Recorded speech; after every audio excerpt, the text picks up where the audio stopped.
అనంతరం ఆ సినిమా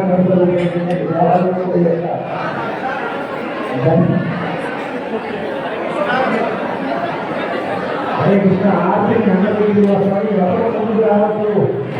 మరి కొన్ని దేశాల్లో ఇలా వైకుంఠాన్ని పుష్పాలంలో స్వామి యొక్క దివ్యమైన దర్శనం అందరూ కూడా తిలకించి ఆశించుకొని కలిగి హరే కృష్ణ.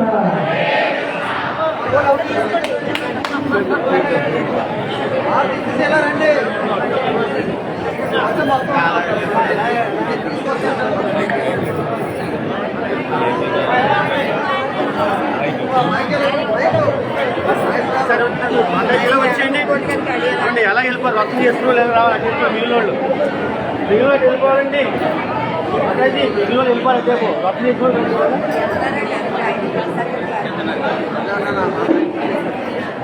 అదే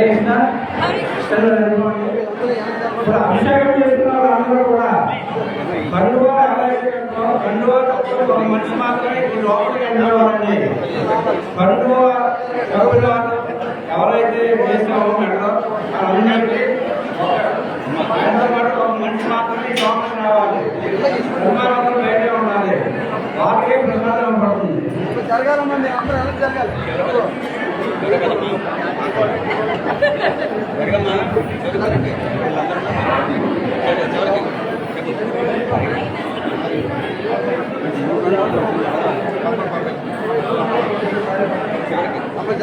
జరగాలి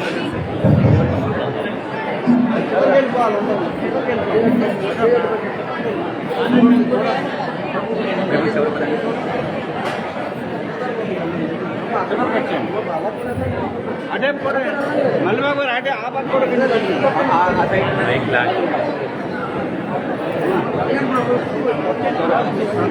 జరగండి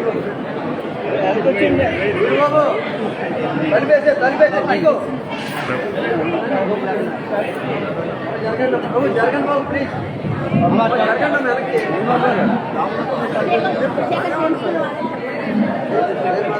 హరే కృష్ణ హరే కృష్ణ కృష్ణ కృష్ణ హరే హరే హరే రామ హరే రామ రామ రామ హరే హరే.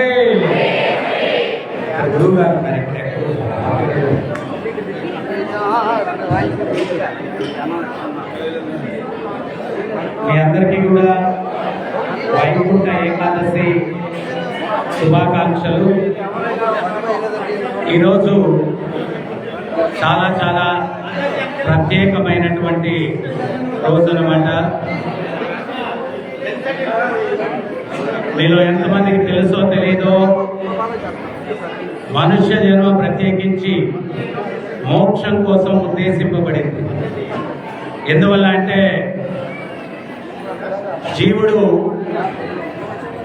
ఏదో దురదృష్టవశాత్తు ఈ భౌతిక జగత్తులోకి రావడం జరిగింది. దీన్ని దుర్గా అన్నారు. దుర్గా అంటే జైలు. పనిష్మెంట్ కోసం మనం ఇక్కడికి వచ్చాం. చాలామంది అది తెలియక ఇక్కడ సెటిల్ అవ్వాలనుకుంటారు. ఎవడన్నా జైల్లో సెటిల్ అవ్వాలనుకుంటే ఎంత మూర్ఖత్వం అది. కానీ ఇది సెటిల్మెంట్ ప్లేస్ కాదు. అందుకనే భగవంతుడు గీతలో చెప్తారు, దుఃఖాలయం అశాశ్వతం. ఇది దుఃఖాలకు ఆలయం, ఇది అశాశ్వతం. సో ఇక్కడి నుంచి బయటపడడం కోసం ఈ విలువైనటువంటి మనుష్య జీవితాన్ని మనకు భగవంతుడు ఇచ్చాడు. సృష్టిలో 84 లక్షల జీవజాతులు ఉన్నాయి. చివరిగా జీవునికి మనుష్య జన్మ లభిస్తుంది. ఆ మనుష్య జన్మ దేనికోసం అంటే 4 ప్రక్రియలకు కాదు. ఆహారము, నిద్ర, భయము, మైథునం, ఈ 4 ప్రక్రియలు మనుషులు చేస్తారు, జంతువులు చేస్తాయి. అందుకనే మహాభారతం చెప్తుంది, ఆహార నిద్ర భయ మైథునంశ సమన్వవేత పశుభీ నరాణ ధర్మోహితేశో అధికో విశేషో ధర్మేన హీన పశుహీ సమాన. ఆహారం భుజించడం, నిద్రించడం, కొట్లాడటం, సంపర్కం చేయడం, ఈ 4 ప్రక్రియలు మనిషిలో జంతువులో సమానంగా ఉన్నాయి. మరి మనిషి మనిషి ఎప్పుడు ఉన్నతుడవుతాడు. ధర్మోహితేశో అధికో విశేషో. ధర్మాన్ని ఎప్పుడైతే పాటిస్తే అప్పుడు ఉన్నతుడవుతాడు. మరి ధర్మం ఏంటి? చక్కెర యొక్క ధర్మం తీయగా ఉంటుంది, ఉప్పు యొక్క ధర్మం ఉప్పుగా ఉంటుంది. ఆత్మ యొక్క ధర్మం ఏంటి అంటే పరమాత్మను సేవించుకోవడం. ఇది ధర్మం. ఇది మనం పాటించినప్పుడు ఈ యొక్క సంసారం నుంచి, ఇక్కడ ముఖ్యంగా 3 క్లేశాలు. అడుక్కు తినేవాడైనా అమెరికా ప్రెసిడెంట్ అయినా తప్పించుకోలేడు. ఆధ్యాత్మిక, ఆది భౌతిక, ఆది దైవిక. ఆధ్యాత్మికం మనసు శరీరం నుంచి వచ్చేటువంటి కష్టాలు. మనసు ఎప్పుడు కలత చెందుతూ ఉంటుంది. ఏవం ప్రసన్న మనసో, ప్రశాంతంగా ఉండే ముఖార విందాన్ని భూతత్వం వేసి వెతికినా కనిపించదు. ఇట్లా చెట్లించుకొని ఉంటారు ఎప్పుడు. బుర్రలో రకరకాల నడుస్తూ ఉన్నాయి అందువల్ల. సో మనసు ఎప్పుడు కలత చెందుతూ ఉంటుంది. శరీరం వ్యాధి మందిరం అన్నారు. శరీరం ఎప్పుడు ఏదో ఒక వ్యాధి ఉంటుంది. మందిరం అంట, వ్యాధి మందిరం. పూజలు జరుగుతూ ఉంటాయి, నైవేద్యాలు. ఏంటి ఆ నైవేద్యాలు అంటే ఉదయం 2 టాబ్లెట్లు, మధ్యాహ్నం 2 టాబ్లెట్లు, సాయంత్రం 2 టాబ్లెట్లు. శరీరం వ్యాధి మందిరం. సో ఆధ్యాత్మిక క్లేశం, ఆది భౌతిక క్లేశం, వేరే జీవుల నుంచి వచ్చేటువంటి కష్టాలు. మన భార్య భర్తను కష్టపెట్టచ్చు, భర్త భార్యను కష్టపెట్టచ్చు, దోమ మనల్ని కష్టపెట్టచ్చు, కుక్క కష్టపెట్టచ్చు. వేరే జీవుల ద్వారా వచ్చేటువంటి కష్టాలని ఆది భౌతికం అన్నారు. ఆది దైవికం ప్రకృతి నుంచి వచ్చే కష్టాలు. మనం చేసుకున్న కర్మలను బట్టి తుఫాన్లు రావచ్చు, విపరీతమైన ఎండలు రావచ్చు, విపరీతమైన చలి రావచ్చు. ఇవన్నీ కూడా ఆది దైవికం, ప్రకృతి నుంచి వచ్చే కష్టాలు. ఈ 3 క్లేశాలు ఎవడూ తప్పించుకోలేడు. వీటికి పైన మళ్ళా 4 క్లేశాలు ఉన్నాయి. అదేంటి అంటే జన్మ, మృత్యువు, ముసలితనం, వ్యాధి. ఇవన్నీ ఉండేటువంటివి ప్రపంచాన్ని, దీన్ని దుఃఖాలయం అన్నారు. దుఃఖాలయం అన్నారు. అయితే ఒక వ్యక్తి అరణ్యాన్ని వర్ణించుకుంటూ వెళ్తున్నాడంట. అబ్బా కొండలు చాలా బాగున్నాయి, నిశ్శబ్దంగా ఉన్నాడు అందరూ. కొండలు చాలా చక్కగా ఉన్నాయి, పచ్చిక బయళ్ళు, సెలయేర్లు పారుతూ ఉన్నాయి అని చెప్పి అరణ్యాన్ని వర్ణించుకుంటూ వెళ్తూ ఉంటే ఉన్నట్టుండి ఒక సింహం వాడి మీద దూకిందంట. దాని బారి నుంచి ప్రాణాలు కాపాడుకునేదానికి పరిగెట్టుకుంటూ వాడు వెళ్తూ ఉంటే ఒక వేటగాడు గొయ్యితో ఉన్నాడంట. ఆ గొయ్యిలో పడిపోబోతూ దానిపైన ఉన్న మర్రి చెట్టు యొక్క ఊడలు గట్టిగా పట్టుకున్నాడు. ఆ ఊడలు గట్టిగా పట్టుకొని పైకి ఎక్కడానికి ప్రయత్నిస్తూ ఉంటే కాళ్ళు పైన చిక్కుకున్నాయి, చేతుల పట్టు జారిపోయింది, తల క్రిందులుగా ఊగుతున్నాడు. కింద పెద్ద గొయ్యి ఉంది. ఆ గొయ్యిలో చూస్తే బుసలు కొట్టే పాములు ఉన్నాయంట. ఇటుపక్క పులి, ఇటుపక్క సింహం, ఇంకో పక్క తోడేళ్ళు. వాడు ఆ పరిగెత్తి రొప్పుతూ తల క్రిందులుగా వేలాడుతూ నాలిక బయటేసి అంటున్నాడంట. అటువంటి సందర్భంలో మీరు ఎవరన్నా నమ్మగలరా చెప్పండి? వాడు ఉన్నట్టుండి అన్నాడంట. ఎట్లా వాడు నవ్వగలిగాడా అంటే వాడు తల క్రిందలుగా చెట్టుకు ఊగులాడుతూ ఉంటే ఆ చెట్టు పైన ఉన్నటువంటి తేనె తుట్టెలో నుంచి ఒక్క తేనె బిందువు వాడు నాలుక బయటేసి రొప్పుతూ ఉంటే ఆ నాలుక మీద పడిందంట. ఒక్క తేనె బిందువు కోసం ఒక పక్క సింహం, ఇంకో పక్క పులి, ఇంకో పక్క తోడేళ్ళు, బుసలు కొట్టే పాములు వాడు అన్నాడంట. మన జీవితంలో కూడా సింహాలు, పులులు, తోడేళ్ళు, పాములు, బుసలు కొట్టేటివి ఎన్నో మనల్ని కష్టపెడుతూ ఉన్నా కొంచెం కామమో, కొంచెం కాంచనమో, కొంచెం కీర్తో ఆ చిన్న తేనె బిందువులాగా లైఫ్ ఎట్టుంది అంటే సూపర్ అంటాం. ఇది ఆ తేనె బిందువు కోసం మన చుట్టూ ఉండేది మ్యాక్సిమం అనుభవించేది ఈ పులులు, సింహాలు, తోడేళ్ళు, ఈ కష్టాలు. ఎక్కడో కొంచెం ఆ తేనె బిందువులాగా సుఖం అన్నమాట. అది ఈ ప్రపంచం అన్నమాట. సో ఇటువంటి దుఃఖాలయం నుంచి శాశ్వతమైన పరిష్కారాన్ని వెతుక్కునే దానికోసం ఈ విలువైన మనుష్య జీవితాన్ని మనకు భగవంతుడు కల్పించాడు. ప్రత్యేకించి వైకుంఠ ఏకాదశి దినాన వైకుంఠంలో భక్తులకు ద్వారాలు తెరవబడతాయంట. మోక్షం కోసం భగవంతుడు ఆ ద్వారాలు తెరచి ఆ భక్తులందరినీ కూడా అనుగ్రహించి ఆయన వైకుంఠానికి స్వాగతం పలుకుతారంట. ప్రత్యేకించి వైకుంఠ ఏకాదశి దినాన. అందుకని ఈ వైకుంఠ ఏకాదశి దినాన ఉత్తర ద్వారం నుంచి వచ్చి స్వామిని దర్శించుకుంటే వారికి ఖచ్చితంగా మోక్షం వస్తుంది. అయితే మనం ఏం చేయాలా అంటే రోజులు పెరిగే కొద్దీ ఈ మనుష్య జీవితంలో బంధాలు తగ్గించుకొని ఆ భగవంతుని ముక్తి ప్రదాత అయినటువంటి ఆ ముకుందుని పాదపద్మాల మీద బంధాలు పెంచుకోవాలి. బంధాలకు సామాన్యంగా పోవు. నారదమునికి ఒక ఫ్రెండ్ ఉన్నాడంటే వాడి పేరు కైలాస్. నారదముని అటు పోతూ వాడి ఇంటికి వచ్చాడు.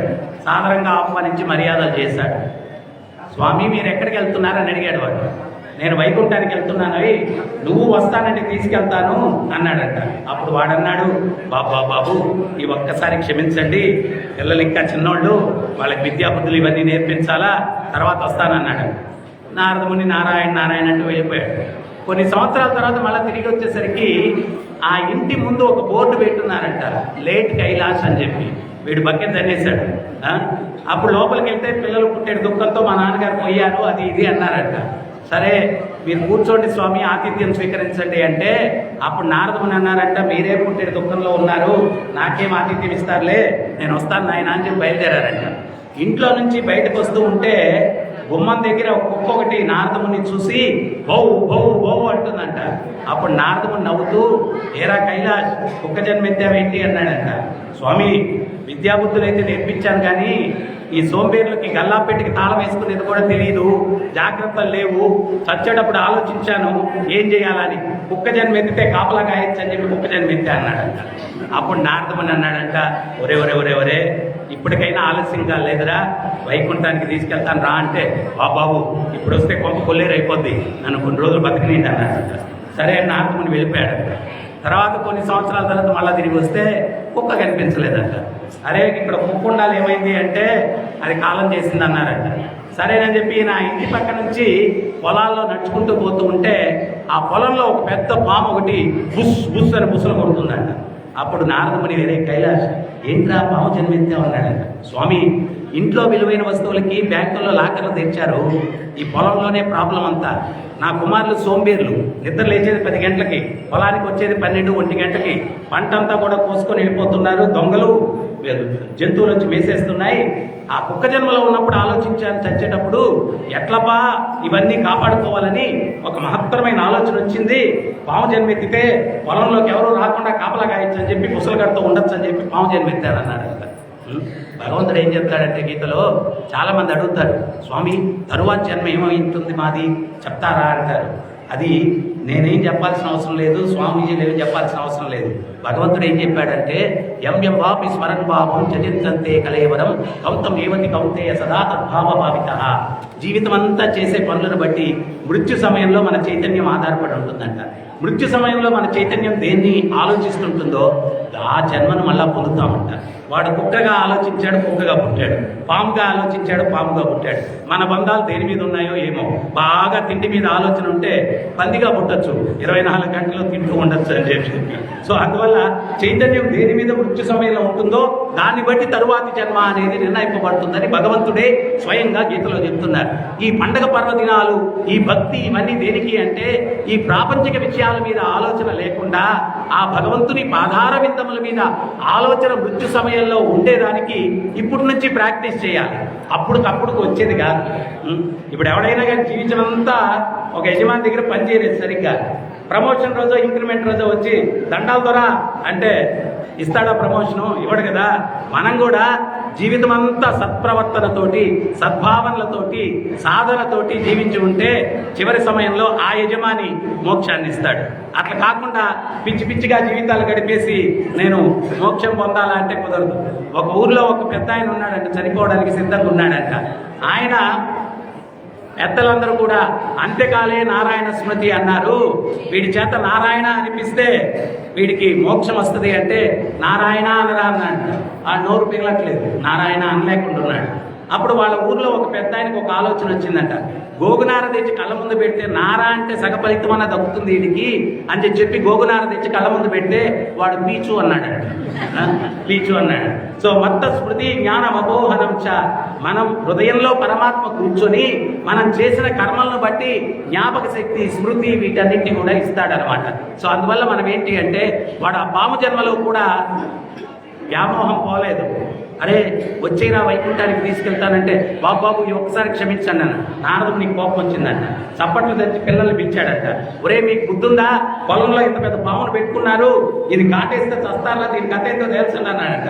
ఆ పాముని వీళ్ళని చూసి బుస్ బుస్ అంటుందంట. ఆ బుస్కి అర్థం ఏంటి అంటే, ఒరే నేను రా, మీ నాయన్ని రా, మీరు పొలానికి ఆలస్యంగా వస్తున్నారని పాము జన్మేసి కాపలా కాస్తున్నాను రా అని చెప్పి బుస్ బుస్ అంటుంటే వాళ్ళు అనుకున్నారంటే ఒరే బుస్సులు ఎక్కువ కొడుతుంది, చంపేయడం దీని అని చెప్పి కర్రలు తీసుకొని ఉతికేసారి చచ్చింది. చచ్చేటప్పుడు ఆ దేవర్షి నారదముని ముఖారవిందాన్ని దర్శిస్తూ మరణించడం వల్ల తర్వాతి జన్మలో ఒక భక్తుడిగా పుట్టి తను మోక్షాన్ని పొందాడంట.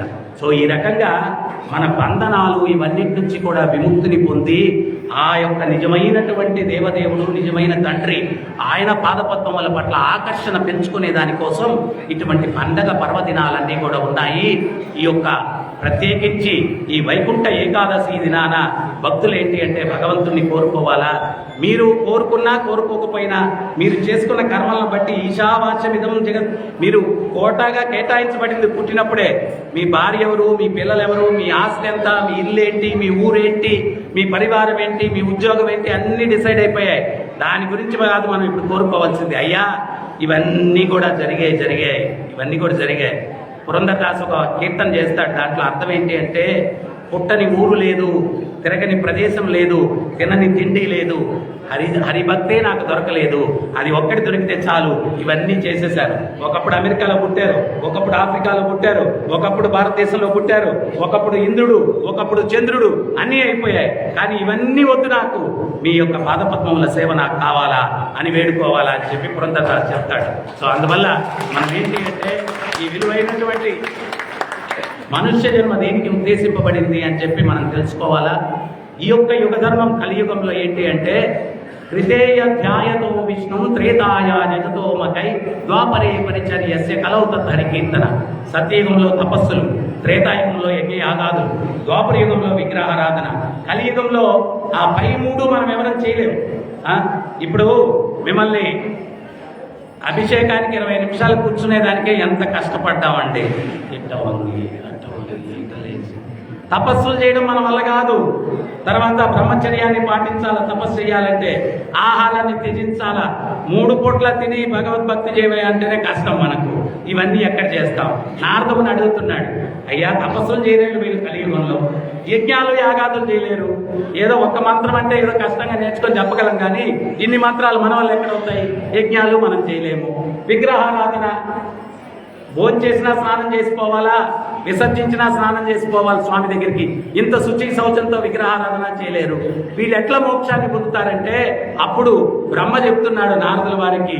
ఏం చెప్తున్నారంటే హరిర్నామ హరిర్నామ హరిర్నామైవ ఏ కేవలం కలో నాస్తేవ గతిరన్యద. కలియుగంలో హరినామం చెప్పించడం కన్నా ఇంకో మార్గం లేదు. మరి హరినామాలు శతకోటి ఉన్నాయి, ఏది చెప్పించాలా అంటే అప్పుడు ఈ మహామంత్రాన్ని ఇస్తున్నారు. అందరూ నాతో చెప్పండి, హరే కృష్ణ హరే కృష్ణ కృష్ణ కృష్ణ హరే హరే హరే రామ హరే రామ రామ రామ హరే హరే. మీరెవరైనా కానీ స్వామి మీరెన్నన్నా చెప్పండి, మా వెనకాల పులివి ధరవడం ఇష్టం, సింహం ధరవడం ఇష్టం, పాములు ముసలు కొట్టే పాములు మాకు చాలా చాలా ఇష్టం, మీరేమన్నా చెప్పండి మేము అట్లాగే ఉంటాము అంటారా? అవన్నిటినీ వదిలించుకుందామా? పులులు, సింహాలు, తోడేళ్ళు, ముసలు కొట్టే పాములు వదిలించుకుందామా? ఎంతమంది వదిలించుకోవాలనుకుంటున్నారు? ఒక చెయ్యి ఎత్తితే సగం వదిలించుకోవాలని, 2 చేతులు ఎత్తితే పూర్తిగా హరే కృష్ణ హరే కృష్ణ కృష్ణ కృష్ణ హరే హరే హరే రామ హరే రామ రామ రామ హరే హరే. ఈ నామాన్ని ప్రతినిత్యం జపించి ఆ భగవంతుడి సేవలో పాల్గొని మీ ఉద్యోగాలు, వ్యాపారాలు ధర్మంగా చేసుకుంటూ సన్యాసం చెడుకి ఇవ్వండి. సన్యాసం మీరు తీసుకోవద్దు. సన్యాసం మిమ్మల్ని సన్యాసం తీసుకోమన్నానంటే మీ ఆడవాళ్ళు మళ్ళీ రాని గుడికి, మీరు తీసుకోవద్దు సన్యాసం. సన్యాసం దేనికంటే చెడుకు సన్యాసం. చెడును వదిలేయండి, మంచిని మీతో ఉంచుకోండి, భగవత్ సేవ సాధన చేసుకోండి, ఈ జన్మను చరితార్థం చేసుకోండి. ఒక్క చిన్న కథ చెప్పి ముగించేస్తాను నేను లాస్ట్గా. ఏంటది అంటే నామం యొక్క విశిష్టత. చాకోబేలా అని పండరీపురంలో ఒక భక్తుడు ఉన్నాడు. ఆయన పుట్టుకతో శూద్రుడు, మందిర ప్రవేశం కూడా లేదు ఆయనకి. ఆయన సింహద్వారంలో నిలబడుకుని భగవంతుడు కీర్తనలు చేస్తూ ఉంటే ప్రధాన అర్చకుడు వచ్చి, ఏమోయ్ భగవత్ కీర్తన చేసినంత మాత్రం లోపలికి వదులుతామని అనుకుంటున్నావా నిన్ను అని తోసేస్తాడు. కింద పడి ఆయన అంటాడు, స్వామి ఆ సూర్యుడు మీ మీద సోకుతున్నాడు, నా మీద సోకుతున్నాడు. మీరు బ్రాహ్మణుడు అని చెప్పి మీ మీద సోకి శూద్రుడని నా మీద సోకకుండా లేడు. ఆ స్వామికి లేని తారతమ్యాలు మీకు దేనికయ్యా అంటాడు. నాకు చెప్పేంతటి వాడివయ్యా, అబ్బో అంటాడు. ఆయన వెళ్ళిపోతాడు. ఇంటికి వెళ్ళి దిగాలుగా కూర్చుంటే భార్య వచ్చి అంటుంది, భోజనం చేయండి అంటే నాకు భోజనం వద్దంటాడు. ఏమి అంటే జరిగిన విషయం చెప్తాడు.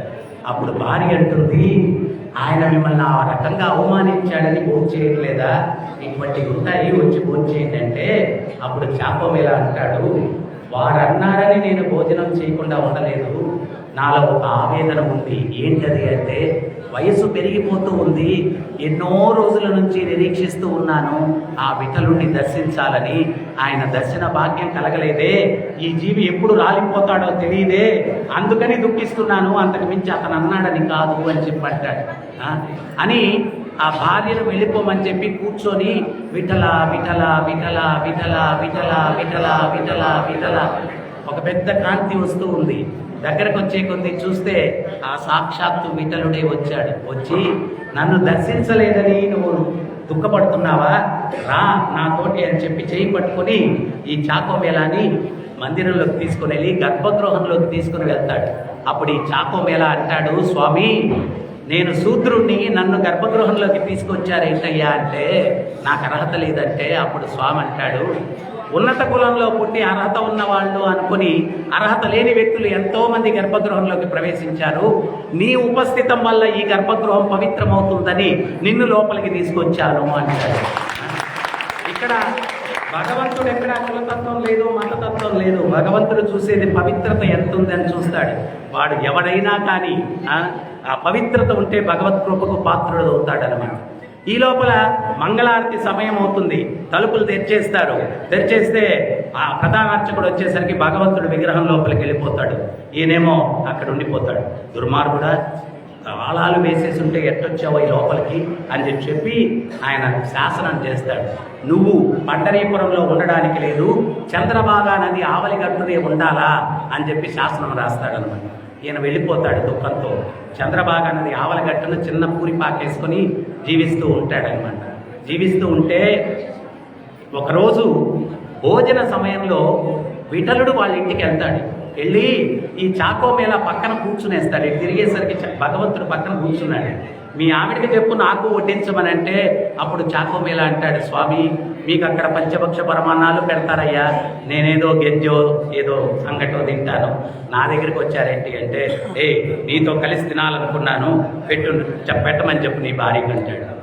ఆమె భగవంతుడిని చూసి తత్తరపాటుతో పెరుగు కుండ తీసుకుని వస్తూ ఆ పెరుగుని తట్టుకొని పడిపోబోతూ పెరుగుని స్వామి మీద కుమ్మరించేస్తున్నాడు. కుమ్మరించేసరికి చాకోమేళాకి చాలా కోపం వచ్చి, ఏమే కళ్ళు కనిపిస్తున్నాయా లేదా దుర్మార్గురాలా, ఏం చేసావని చెప్పి పెద్దగా తింటాడు. అదే సమయంలో ప్రధాన అర్చకుడు ఆయన ఇంటి ముందు పోతూ ఉంటాడు నది పక్కన.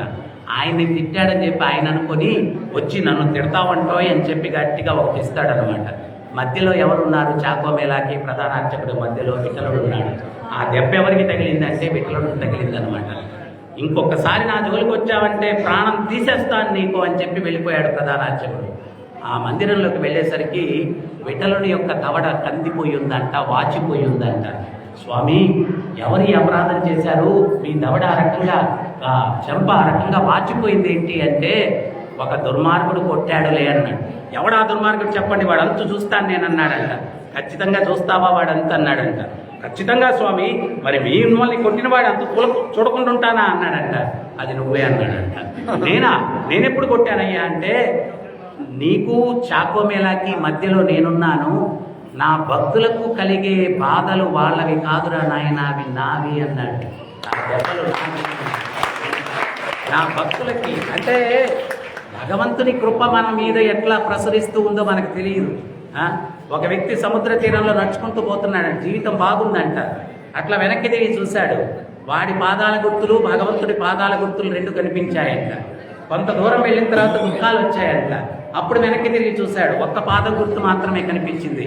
అప్పుడు వాడు అన్నాడంట భగవంతుడితో, బాగున్నప్పుడు నాతో ఉన్నావు, దుఃఖం వచ్చినప్పుడు వంటని చేసి వెళ్ళిపోయావు అన్నాడంట.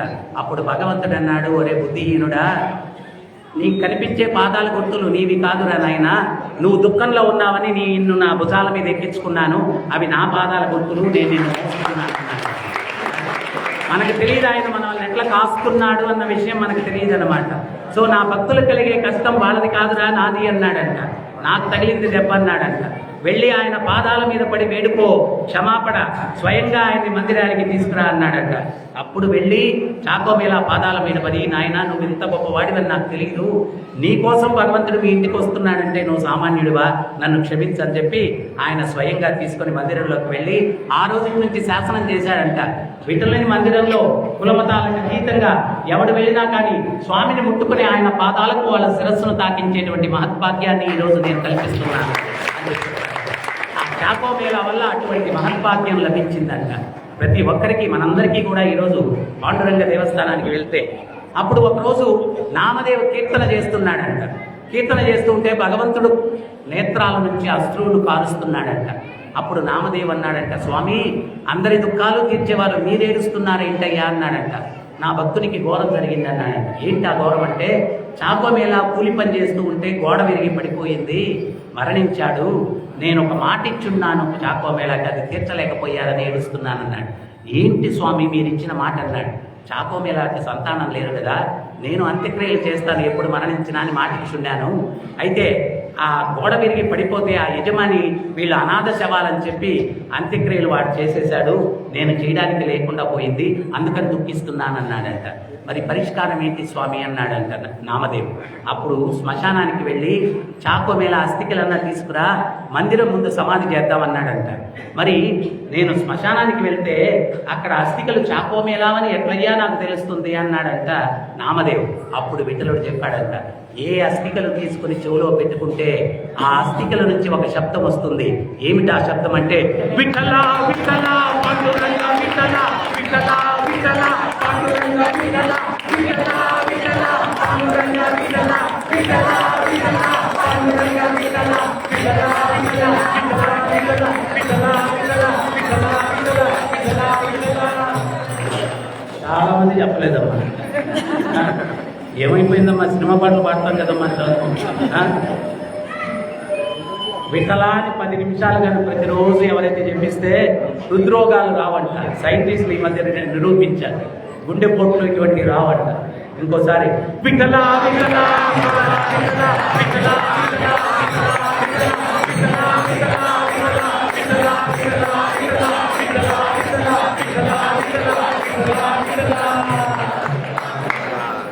ఆయన వెళ్ళాడు, ఆ అస్థికలు తీసుకొని చెవు దగ్గర పెట్టుకున్నాడు. పెట్టుకుంటే ఆ చాకోమేళా అస్థికల నుంచి విఠలా విఠలా పాండురంగ విఠలా, విఠలా విఠలా పాండురంగ విఠలా, విఠలా విఠలా పాండురంగ విఠలా, విఠలా విఠలా పాండురంగ విఠలా. ఆ అస్థికలు తీసుకుని వస్తే స్వామి తన స్వహస్తాలతో, ఎప్పుడన్నా పండరీపురం వెళ్తే మీరు గుర్తించండి, ఆ సింహద్వారం లోపల వెళ్ళేటప్పుడు కుడి పక్కన ఒక చిన్న సమాధి పూజలు జరుగుతూ ఉంటాయి. అది ఎవరిది అంటే చాకోమేళా యొక్క అస్థికలకు స్వయంగా పాండురంగ విఠలుడే సమాధి చేశాడు అక్కడ. అది ఆ యొక్క సింహద్వారం కుడి పక్కన ఉంటుందన్నమాట. సో ఆయన సాధన, ఈ పంచభూతాలతో చేసిన శరీరం కూడా భగవద్భక్తిలో నిమగ్నమైపోయింది. ఆ అస్థికలు కూడా భగవత్ నామాన్ని జపిస్తూ ఉన్నాయి. అంత గొప్పగా సాధన చేసి తరించిన మహానుభావుడు చాకోమేళా. సో అందువల్ల ఈ మనుష్య జీవితం చాలా విలువైనటువంటిది. మరలా దీన్ని కోల్పోతే ఎప్పుడు మళ్ళా పొందుతామో తెలియదు. అందువల్ల ఆచార్యులు చెప్తున్నారు, దుర్లభ మనుష్య జన్మ హాని మాడి వేడ వచ్చపగల. పిచ్చివాళ్ళలారా, మనుష్య జన్మ దొరకడమే దుర్లభం, వృధా చేయొద్దు దాన్ని అంటున్నారు. అందువల్ల మిమ్మల్ని అందరినీ ఈ యొక్క పర్వదినం రోజు మేము రిక్వెస్ట్ చేసేది ఏంటి అంటే, స్వామి ప్రభుపాదుల వారు ప్రపంచానికి భగవత్ నామాన్ని ఇచ్చాడనమాట. ఈరోజు అమెరికన్లు, రష్యన్లు, ఆఫ్రికన్లు, అన్ని దేశాల వారు భగవత్ నామాన్ని చెప్పించి తరిస్తూ ఉన్నారు. మనం ఇక్కడ పుట్టాం, ఈ పుణ్యభూమి, వేదభూమి, ధర్మభూమి, కర్మభూమి, ఇక్కడ పుట్టి మనం దీన్ని వినియోగించుకోకపోతే ఎట్లా? అయితే ఆయన ఒక విషయం చెప్పాడు, రైల్వే స్టేషన్ దగ్గర ఉండే వాళ్ళు ఎక్కువ ట్రైన్ మిస్ అవుతారంట. ఎందువల్లంటే దగ్గరే కదా ఎక్కచ్చలే అనుకొని, దూరంగా ఉండేవాడు కొంచెం ముందు వచ్చి పట్టుకొని వెళ్తాడంట. మనందరికీ అట్లాగే ఉంది. మేము కృష్ణుడు మా వంశమేనండి, రాముడు అంటే మా మా మా తాతగారి వంశమండి, అయిపోయిందండి. అందువల్ల మనం రాముడు లేడు, కృష్ణుడు లేడండి, ఎందుకంటే మనవాడే కదండి. ఇంక దేనికంటే అట్ట అయిపోయిందండి. అందుకని చెప్పి మనం అట్లా కాకుండా రైల్వే స్టేషన్ దగ్గర ఉండే వాళ్ళు ట్రైన్ మిస్ అయినట్టు కాకుండా గట్టిగా మనం వైకుంఠ ఎక్స్ప్రెస్ను గట్టిగా పట్టుకోవాలా. ఆ వైకుంఠ ఎక్స్ప్రెస్ను గట్టిగా పట్టుకుంటే మనల్ని మళ్ళీ ఈ కుళ్ళు ప్రపంచానికి వచ్చి మళ్ళీ ఇక్కడ పునరపి మరణం, పునరపి జననం, ఈ జన్మ మృత్యువు, ఈ దుఃఖాలు, ఈ యొక్క దుష్ట ప్రపంచంలో మళ్ళా పుట్టకుండా స్వామిని చేరుకునేదానికి మీకు ఉపాయం. ఆ వైకుంఠ ఎక్స్ప్రెస్లోకి వెళ్ళాలంటే మీకు టికెట్ కావాలి. ఆ టికెట్ ఏంటి అంటే ప్రతిరోజు భగవత్ నామాన్ని జపించడం. అది కానీ జపిస్తే మీకు అక్కడ బెర్త్ కన్ఫామ్ అవుతుంది వైకుంఠ ఎక్స్ప్రెస్లో.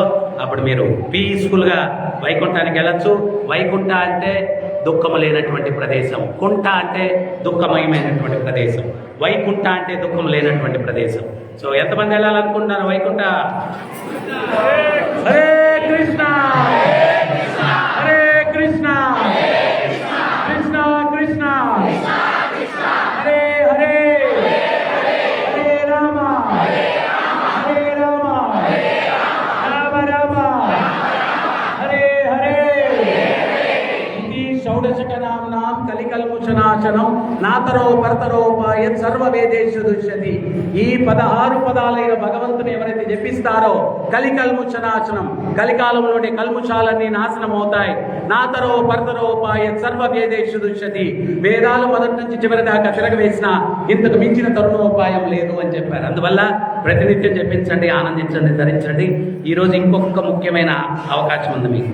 సాయంత్రం 6:30 గంటలకి అన్ని మూల విరాట్లకి స్వాములందరికీ కూడా మహా పుష్పాభిషేకం జరుగుతుంది. 2000 కేజీలతోటి పుష్పాలు రెడీగా ఉన్నాయి. ఆ పుష్పాలన్నిటితోటి స్వామివారికి అభిషేకం జరుగుతుంది. మీరు 6:30 అని చెప్పి 7కి వచ్చారనుకోండి, అసలు గేట్ లోపల కూడా రాలేదు. ఎందువల్లంటే ప్యాక్ అయిపోయి ఉంటుంది. సో 6:30కి ప్రారంభం అవుతుందంటే మీరు 5కే ఉండాలి ఇక్కడ మీ సీట్ రిజర్వ్ చేసుకునేదానికి, బాల్కనీ రిజర్వ్ చేసుకునేదానికి. సో అందువల్ల ముందుగా వచ్చి ఆ భగవత్ నామం చేస్తూ ఆ కార్యక్రమంలో కూడా పాల్గొనండి.